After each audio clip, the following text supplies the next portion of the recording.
আমাদের গোপন কোনো এজেন্ডা নাই, আমাদের এজেন্ডা একদম স্পষ্ট, সেটা হলো বাইতুল মুকাদ্দাস আমরা জয় করবো ইনশাআল্লাহ। এবং আমাদের কারোর সাথে কোনো শত্রুতা নাই, আমাদের সবাই মিলে আমরা যারা আছি, আমাদের প্রশাসন, আমাদের সরকার, আমাদের আম জনতা, আমাদের মা, আমাদের বোন, আমাদের ভাই, সবাই আমরা এক উম্মাহ ইনশাআল্লাহ। আমরা সবাই মুসলমান, এটাই আমাদের পরিচয় বাস। এর ভিতরে কিছু মুনাফিক ঢুকে গেছে, ওদেরকে আপনারা সাইজ করবেন ইনশাআল্লাহ। আপনারা এটা ইয়াকিন রাখেন, এটা ইয়াকিন রাখেন, বিশ্বাস রাখেন যে মুসলমানরা অচিরেই বাইতুল মুকাদ্দাস জয় করতে যাচ্ছে ইনশাআল্লাহ। এটা বিশ্বাস রাখেন। মানুষ আঞ্চলিক রাজনীতি নিয়ে পড়ে আছে, মানুষ কি করছে? আঞ্চলিক ভূ রাজনীতি নিয়ে পড়ে আছে। আর আমরা কোরআন হাদিস থেকে জানি বিশ্বের রাজনীতিতে কি হচ্ছে। এই বিশ্ব অচিরেই ঈসা আলাইহিস সালাম শাসন করবে ইনশাআল্লাহ। বিশ্বাস করছেন না? বিশ্বাস না করলেও কিছু যায় আসে না। বিশ্বাস করলে আলহামদুলিল্লাহ, যদি নাও করে কিছুই যায় আসে না।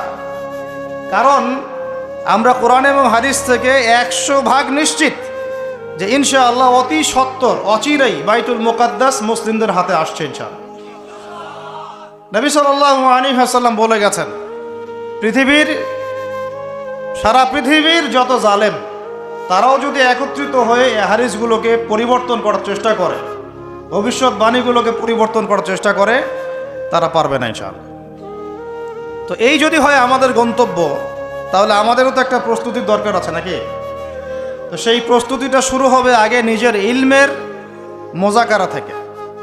আপনার ইলমের কি অবস্থা, আমলের কি অবস্থা, আপনার রিজিকের কি অবস্থা, আপনি কি ইসলামের কোরআন হাদিসের ইলম অর্জন করছেন কিনা, আমল ঠিক মতো করছেন কিনা, তাওহীদ লা ইলাহা ইল্লাল্লাহ ঠিক মতো শিখছেন কিনা, শিরিকগুলো থেকে বেঁচে থাকছেন কিনা, আপনার আমার জীবনের প্রত্যেকটা ক্ষেত্র নবীর সুন্নত দিয়ে সাজানো কিনা, এগুলো আমাদের কাজ নাকি ভাই? আমাদের রিজিক হালাল হচ্ছে কিনা, হারাম খাচ্ছি না হালাল খাচ্ছি, আমার রিজিকের মধ্যে আবার ঘুষ ঢুকছে কিনা, সুদ ঢুকছে কিনা, দুর্নীতির টাকা ঢুকছে কিনা, করাপশন ঢুকছে কিনা, এগুলো ভাবতে হবে না? ভাবতে হবে যে আমাদের পরিবারগুলো ঠিক হচ্ছে কিনা, আমাদের সন্তানরা ঠিক মতো মানুষ হচ্ছে কিনা, আমরা সবাই সুস্থ থাকছি কিনা, সুস্থ থাকার জন্য যে খাবার দরকার, জীবনযাপন পদ্ধতি দরকার, এগুলো অবলম্বন করছে কিনা, আমাদের মা বোনরা পর্দা করছে কিনা, সমাজে আমর বিল মারুফ মানে সৎ কাজে আদেশ জারি আছে কিনা, ওয়ান্নাহি আনিল মুনকার অসৎ কাজের নিষেধ চালু আছে কিনা, সামাজিকভাবে আমরা ইসলামটাকে ধরে রাখছে কিনা, এবং আমাদের রাষ্ট্র পর্যায়ে যারা আছেন তাদের কাছে আমরা ইসলামের সঠিক ব্যাখ্যাটা উপস্থাপন করতে পারছি কিনা, এগুলো আমাদের কাজ কি নয়? বলেন, এগুলো আমাদের কাজ না কাজ নয়? এগুলো আমাদের প্রিপারেশন, প্রস্তুতি। এই প্রস্তুতিগুলো নিয়ে যখন একটা প্রজন্ম গড়ে উঠবে, এমন একটা প্রজন্ম যেই প্রজন্মের প্রত্যেকটা ব্যক্তি নামাজি, মাশাআল্লাহ, পারা যাবে? প্রত্যেকটা ব্যক্তি সুন্নতের পাবন্দ, মাশাআল্লাহ। বেশিরভাগ মানুষ তাহাজ্জুদ গোজার, সুন্নতের পাবন্দ, দেহ থেকে শুরু করে তার পুরো পরিবার সমাজ সব কিছু সুন্নতের উপরে, তার ব্যবসা বাণিজ্য চলাফেরা সব কিছু। এমন প্রজন্ম যখন আসবে যাদের রিজিকে কোনো হারাম নাই, হালাল দিয়ে ভর্তি, যারা রাতের বেলার দরবেশ, রাতের বেলার কি দরবেশ, দিনের বেলার ঘোর সাওয়ার, এমন প্রজন্ম যখন আসবে দেখবেন ইনশাআল্লাহ তাআলা বাইতুল মুকাদ্দাস আমাদের হাতে চলে আসছে। আর আমরা যদি এরকম প্রজন্ম গড়ে তুলতে ব্যর্থ হই, তাহলে আল্লাহ পাকের পক্ষ থেকে 2টা আয়াত শুনে রাখেন, তারপরে সামনে যাই। আমরা যদি এমন প্রজন্ম গড়তে ব্যর্থ হই, আল্লাহ পাক বলছেন বিসমিল্লাহির রহমানির রহিম, সূরা মুহাম্মাদের মধ্যে আছে, ইন তানসুরুল্লাহ ইয়ানসুরকুম। মুসলমানরা শুনো, তোমরা যদি আল্লাহকে সাহায্য করো তবেই আল্লাহ তোমাদেরকে সাহায্য করো। আল্লাহর সাহায্য পাওয়ার উপায় কি তাহলে বলেন? আমাদেরকে আল্লাহকে সাহায্য করতে হবে। তো আল্লাহর কি সাহায্যের দরকার আছে? আল্লাহুস সামাদ, আল্লাহ পাক অমুখাপেক্ষী, তার কাউকে প্রয়োজন নাই। কাউকে প্রয়োজন আছে? তো আল্লাহকে সাহায্য করার ব্যাখ্যা হচ্ছে আল্লাহর দ্বীনকে সাহায্য করা। কথা বুঝতে পারছেন? আল্লাহকে সাহায্য করার অর্থ হচ্ছে কি? আল্লাহর দিন ইসলামকে সাহায্য করা। ইন তানসুরুল্লাহ, তোমরা যদি আল্লাহর দিনকে সাহায্য করো, ইয়ানসুরকুম, আল্লাহ পাক তোমাদেরকে সাহায্য করবেন। ওয়া ইউসাব্বিত আকদামাকুম, তোমাদের পা আল্লাহ পাক শক্ত করে দৃঢ় করে রাখবেন। এটা একটা শর্ত আল্লাহর সাহায্য আসার। এখন ঝাঁকে ঝাঁকে আবাবিল আসবে না, ঝাঁকে ঝাঁকে আবাবিল এসে আল্লাহর দুশ্মনের গায়ে পাথর ফেলবে না। ভালো করে বোঝার চেষ্টা করেন।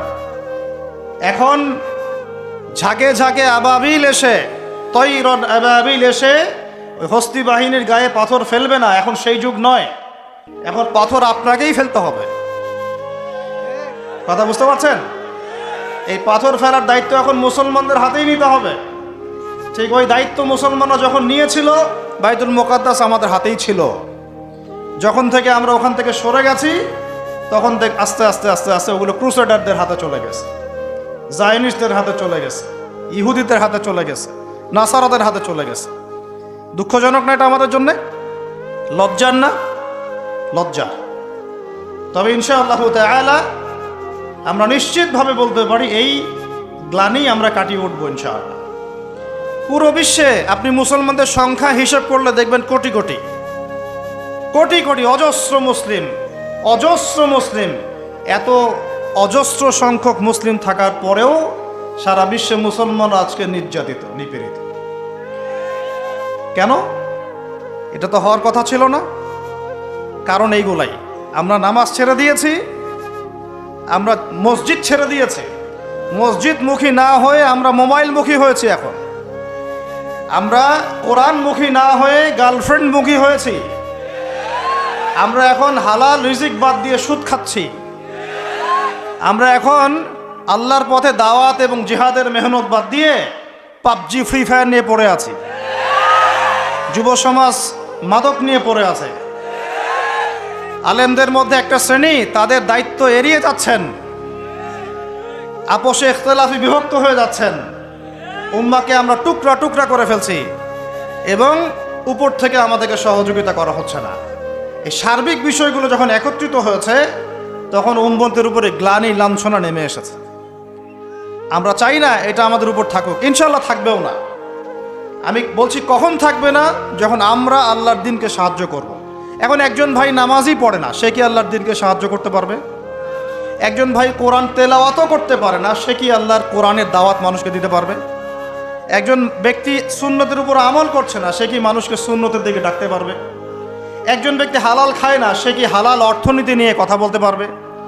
একজন ব্যক্তি জানেই না, বোঝেই না ইসলামিক রাজনীতি কি জিনিস, তার দ্বারা কি আপনি একটা সভ্য রাষ্ট্র পাবেন? কোশ্চিনকালেও না। যতদিন পর্যন্ত একজন ওমরের মতো শাসক না আসছে, আপনি সমাজ থেকে এই দুর্নীতি, করাপশন, অন্যায়, অবিচার রোধ করতে পারবেন না। কোশ্চিনকালে হাজার চেষ্টা করে নেন, উমরের মতো একজন মানুষ যতক্ষণ না আসছে, সমাজের এই গ্লানি কখনো কেটে উঠবে না। ছোট থেকে ছোট, বড় থেকে বড়, প্রত্যেকটা পদে পদে আমরা অন্যায় করছি, অবিচার করছি। একদম সবজিওয়ালা থেকে শুরু করে উচ্চ পর্যায় পর্যন্ত সবাই 2 নাম্বারই করার চেষ্টা করছে। উমর ইবনুল খাত্তাব রাদিয়াল্লাহু আনহুর শাসন ব্যবস্থা পড়ে দেখবেন, এরপরে চিন্তা করবেন যে আমরা কোন জায়গায় আছি আর আমাদের কোন জায়গায় যাওয়া উচিত ছিল। শতাব্দীর পর শতাব্দী চলে গেল, এখন পর্যন্ত আমাদের হুঁশ ফিরছে না। আর কতগুলো মুসলমানের জীবন গেলে আমাদের হুঁশ ফিরবে? যেদিন আমার বাড়িতে বোম পড়বে ওই দিন হুঁশ ফিরবে। যেদিন আমার বাসায় এসে বোমটা পড়বে ওই দিন হুঁশ ফিরবে, চোখ খুলবে আমাদের। একটা একটা করে ওদের এজেন্ডা ওরা বাস্তবায়ন করেছে। ওদের বলতে কাদের বুঝাচ্ছি এটা আপনারা বুঝে নেবেন। সব কথা সব জায়গায় খোলামেলা বলা যাবে না, এটা আপনারাও বুঝতে পারেন। তবে একটা দিকে ইন্ডিকেট করছি আমি, সেটা হলো পশ্চিমা সভ্যতা। কোন সভ্যতা? যারা যারা সরাসরি মদদ দিয়ে এই জারজ ইসরায়েল রাষ্ট্রকে প্রতিষ্ঠা করেছে। এদের একটা এজেন্ডা, তারা পুরো বিশ্বটাকে শাসন করতে চায়, এটা ওদের এজেন্ডা।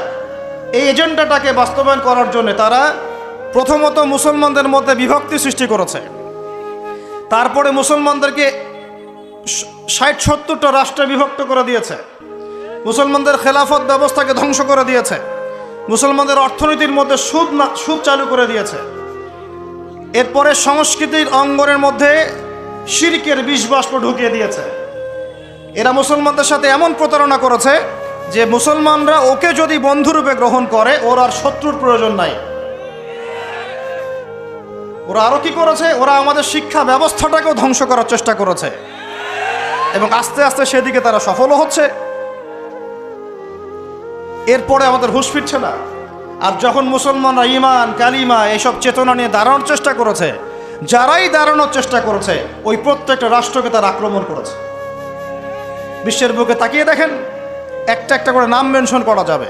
এরপরে আমরা পড়ে আছি আমাদের সেই ছোট চিন্তার মধ্য দিয়ে, ক্ষুদ্র চিন্তা নিয়ে, কে কোন দল করি আর কে কোন সংগঠন করি, কে কোন রাজনৈতিক দল করি, কে কোথায় হাত বাঁধি, কে আমিন জোরে বলি, কে আসতে বলি, এইগুলোই আমাদের আলোচনার বিষয় হয়ে গেছে।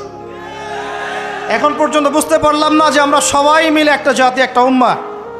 আমাদেরকে আল্লাহ দায়িত্ব দিয়েছেন, আল্লাহর জমিনে খেলাফতের দায়িত্ব। আল্লাহ পাক আদম আলাইহিস সালামকে এই জমিনে খলিফা করে পাঠিয়েছেন। নূহ আলাইহিস সালাম এই জমিন আল্লাহর খলিফা ছিলেন, ইব্রাহিম খলিফা ছিলেন, মুসা খলিফা ছিলেন, দাউদ খলিফা ছিলেন, সুলাইমান খলিফা ছিলেন, ইউসুফ খলিফা ছিলেন, মুসা ঈসা খলিফা ছিলেন, মুহাম্মদ রাসূলুল্লাহ সাল্লাল্লাহু আলাইহি ওয়াসাল্লাম আল্লাহর খলিফা ছিলেন। এরপরে আবু বকর সিদ্দিক, ওমর, ওসমান, আলী তারা আল্লাহর খেলাফতের দায়িত্ব পালন করেছেন। তখন মুসলমানরা বীরের মতো মাথা উঁচু করে বেঁচেছিল। একজন মুসলমানের গায়ে হাত তুলবে আর একটা মুসলমান মেয়ের ইজ্জত নষ্ট করবে, এই দুঃসাহস দেখানোর সাহস পুরো বিশ্বের কোথাও ছিল না। আর আজকে আমাদের চোখের সামনে হাজার হাজার মুসলমানকে মেরে ফেললেও একটা টু শব্দ করার কোনো সুযোগ নেই। আমাদের হাত পা বেঁধে ফেলা হয়েছে, হাত পা বেঁধে অত্যাচার করা হচ্ছে দিনের পর দিন। একদিন 200, 300, 500, 1000 ছোট ছোট বাচ্চাদেরকে বোম মেরে হত্যা করা হচ্ছে। আমরা কিছুই বলতে পারি না। যারা এগুলোর পক্ষে কথা বলে তাদেরকে সমাজে বিতর্কিত করা হচ্ছে এবং দাড়িটুপিওয়ালা কিছু মানুষ, তথাকথিত দাড়িটুপিওয়ালা কিছু মানুষ এই মানুষগুলোকে বিতর্কিত করার দায়িত্ব নিয়ে নিয়েছে। আমাদের গোপন কোনো এজেন্ডা নাই। আমাদের এজেন্ডা একদম স্পষ্ট, সেটা হলো বাইতুল মুকাদ্দাস আমরা জয় করবো ইনশাআল্লাহ। এবং আমাদের কারোর সাথে কোনো শত্রুতা নাই। আমাদের সবাই মিলে আমরা যারা আছি, আমাদের প্রশাসন, আমাদের সরকার, আমাদের আম জনতা, আমাদের মা, আমাদের বোন, আমাদের ভাই, সবাই আমরা এক উম্মাহ ইনশাআল্লাহ। আমরা সবাই মুসলমান, এটাই আমাদের পরিচয়। বাস এর ভিতরে কিছু মুনাফিক ঢুকে গেছে, ওদেরকে আপনারা সাইজ করবেন ইনশাআল্লাহ। আগে ইলম অর্জন করেন, বিশ্বের প্রেক্ষাপট বোঝার চেষ্টা করেন। আল্লাহ রাব্বুল আলামিন আমাদেরকে মহান দায়িত্ব দিয়ে পাঠিয়েছেন। এই দুনিয়াতে আমরা এই দাসত্বের শৃঙ্খলে আবদ্ধ হতে আসি নাই, আমরা মাথা উঁচু করে শাসন করতে এসেছি। ইনশাআল্লাহ তাআলা এই বাইতুল মুকাদ্দাস আমরা জয় করবই করবো ইনশাআল্লাহ। প্রত্যেকটা আলোচনায়, প্রত্যেকটা খুতবায়, প্রত্যেকটা মিম্বরে, প্রত্যেকটা বইয়ে, প্রত্যেকটা লেকচারে, এমনকি আমাদের চায়ের আসরগুলো থেকে শুরু করে পার্লামেন্ট পর্যন্ত বাইতুল মুকাদ্দাস নিয়ে আলোচনা করতে হবে ইনশাআল্লাহ। আমরা আমাদের জান, মাল, সময়, শ্রম যা আছে কিছু যদি না করতে পারি, অন্তত আমাদের সমর্থন দিয়ে আমরা মাজলুম ভাইদের পাশে থাকবো ইনশাআল্লাহ। না হলে আল্লাহ রাব্বুল আলামিনের কাছে আমাদেরকে কঠিন জবাব দিতে হবে। আরবের ওই মুনাফিকদের কথা বাদ দেন, আরবের চারপাশে যে মুনাফিকরা বসে আছে ওদের কথা বাদ দেন, ভুলে যান। এদের দ্বারা কোনো কাজ হবে না ইনশাআল্লাহ। বিগত 100 বছর থেকে ওদের চোখের সামনে ইহুদিরা আমাদের ভাইদেরকে মেরেছে, হত্যা করেছে, বোনদেরকে ধর্ষণ করেছে, তারা কিছুই করতে পারে না। যে গুটি কয়েক মানুষ এর বিরুদ্ধে প্রতিবাদ করেছে, ওদেরকে তারা সন্ত্রাসী আখ্যা দিয়েছে, এতটুকুই এরা করতে পেরেছে। এসব রাখেন নাটক তামাশা। ইনশাআল্লাহু আযজা ওয়া জাল এমন প্রজন্ম আমরা তৈরি করব ইনশাআল্লাহ, যেই প্রজন্মের প্রত্যেকটা ভাই আমাদের কোরআন তেলাওয়াত করতে পারে, প্রত্যেকটা বোন কোরআন তেলাওয়াত করতে পারে, প্রত্যেকটা ভাই নামাজি মাশাআল্লাহ, প্রত্যেকটা ছেলে হবে ইসমাইলের মতো, পিতা হবে ইব্রাহিমের মতো, মারা হবে হাজারা এবং সারার মতো ইনশাআল্লাহ। তাকবীর, ইনশাআল্লাহ জোরে বলেন ইনশাআল্লাহ। আমরা এমন প্রজন্ম গড়ব ইনশাআল্লাহ, যে প্রজন্মের এক একটা ছেলে হবে ইসমাইলের মতো, এক একটা পিতা হবে ইব্রাহিমের মতো, এক একটা মা বোন হবে হাজারার মতো ইনশাআল্লাহ, সারা আলাইহিস সালামের মতো। আপনি 10টা বাচ্চা না নিয়ে একটা বাচ্চা নেন, ওই একটা বাচ্চাকে আপনি খালিদের মতো বড় করেন। একটা মেয়ে আপনি মানুষ করেন আয়েশা রাদিয়াল্লাহু আনহার মতো। একটা স্ত্রী নেন, আপনি একটা স্ত্রীকে আপনি খাদিজার মতো বানান ইনশাআল্লাহ। একটা প্রজন্ম আমাদেরকে গড়ে দেন। একজন দায়ী, একজন বক্তা, একজন আলেম, 10 জন আলেম, একটা সরকার কিচ্ছু করতে পারবে না যতক্ষণ না আপনারা পরিবর্তন হচ্ছেন। আপনাদেরকে পরিবর্তন হতে হবে। আমি এখানে জোরে গলায় কথা বলে গরম গরম বক্তব্য দিয়েও কিছু করতে পারবো না। আপনাদের সবাইকে পরিবর্তন হতে হবে, আমাদের সবাইকে পরিবর্তন হতে হবে। আজকে থেকেই 5 ওয়াক্ত নামাজি হয়ে যান, আল্লাহ তৌফিক দান করেন। কোরআন হাতে থাকবে সব সময়, যখনই সময় পাবেন কোরআন তেলাওয়াত করবেন। কোরআন আপনাকে আল্লাহর দিকে নিয়ে আসবে ইনশাআল্লাহ। সুন্নত থাকবে চেহারা থেকে শুরু করে। দাড়ি ছেড়ে দেন, দাড়ি ছেড়ে দেন, টাকলুর উপরে কাপড় উঠান। রিজিকের মধ্যে হারাম থাকলে ছেড়ে দেন, সুদ থাকলে ছেড়ে দেন, ঘুষ থাকলে বাদ দেন। যদি কারো সম্পদ অন্যায়ভাবে নিয়ে থাকেন, আজকে তওবা করে সে সম্পদ ফিরাই দিয়ে আসেন। লজ্জার কিচ্ছু নাই, গিয়ে বলবেন ভাই আমি ভুল করেছিলাম, বুঝি নাই, জানি নাই, তোমার সম্পদ অন্যায়ভাবে নিয়েছে, ভাই তুমি নিয়ে নাও। আপনার মর্যাদা আল্লাহ বাড়াই দিবে ইনশাআল্লাহ। আল্লাহ আপনাকে আসমান থেকে বেহিসাব রিজিক দেবে ইনশাআল্লাহ। যে বোন পর্দা করছো না, আজকেই পর্দা ধরো ইনশাআল্লাহ। যারা পরিবারের প্রতি শিথিল, পরিবারের প্রতি কঠোর হন, আপনার সন্তানের প্রতি কঠোর হন, ভাইয়ের প্রতি কঠোর হন। দেখেন আপনার ভাই গোপনে জেনা করছে কিনা, মেয়েটা গোপনে জেনা করছে কিনা। এই ফ্রি মিক্সিং ত্যাগ করেন, ফ্রি মিক্সিংয়ের সংস্কৃতি ত্যাগ করেন, মোবাইলের সেলফির সংস্কৃতি ত্যাগ করেন, শোডাউন আইওয়াশ এগুলো বন্ধ করেন, কিছু করার চেষ্টা করেন আল্লাহর জন্যে। আল্লাহ পাক সবাইকে তৌফিক দান করেন। যারা আমরা মাদ্রাসায় পড়ি, আমরা যারা মাদ্রাসায় টুকটাক যাওয়া আসা করি, আমাদের জীবনের উদ্দেশ্য যেন এমন না হয় যে একটা ইমামতি হলেই বাস কাম খালাস। না, একটা ইমামতির জন্য আল্লাহ আপনাকে সৃষ্টি করেন না। একটা বই লিখেছি বাস অনেক কিছু হয়ে গেছে, একটা মাদ্রাসা প্রতিষ্ঠা করেছি বাস অনেক কিছু করে ফেলেছি, এমনভাবে কখনো চিন্তা করবেন না। স্বপ্ন বড় করেন, লম্বা স্বপ্ন দেখেন, দীর্ঘ স্বপ্ন দেখেন, বাইতুল মুকাদ্দাস পর্যন্ত স্বপ্ন নিয়ে যান। আল্লাহ তৌফিক দান করেন। আর আমরা কোনো বিচ্ছিন্ন জনগোষ্ঠী না, আমরা একা একা কখনো আইন হাতে তুলে নিব না, ঠিক আছে? আমরা একটা পুরো জাতি করবো ইনশাআল্লাহ, ওই জাতিগতভাবে আমরা এগিয়ে যাবো ইনশাআল্লাহ। আল্লাহ পাক আমাদের প্রশাসনকে হেদায়েত দেন, সরকারকে হেদায়েত দেন, আম জনগণকে হেদায়েত দেন, মা বোনদেরকে হেদায়েত দেন, যুবক ভাইদেরকে হেদায়েত দেন। আর আমাদের এক একটা বাচ্চাকে আমরা আবু উবাইদার মতো বড় করবো ইনশাআল্লাহ, ইনশাআল্লাহ। আল্লাহ রাব্বুল আলামিন পবিত্র কোরআনুল কারীমের মধ্যে বলেছেন, সূরাতুল আহজাবের মধ্যে, বা'দা আউযু বিল্লাহি মিনাশ শাইতানির রাজীম, ইয়া আইয়ুহাল্লাযীনা আমানু, হে মুমিনগণ, ইত্তাকুল্লাহ, তোমরা আল্লাহকে ভয় করো, ওয়া কুলু কাওলান সাদীদা, এবং স্পষ্ট করে সরাসরি খোলামেলা কথা বলো। ওয়া কুলু কাওলান সাদীদা, সোজা কথা বলো, সোজা সাপটা কথা বলো। তাহলে কি হবে?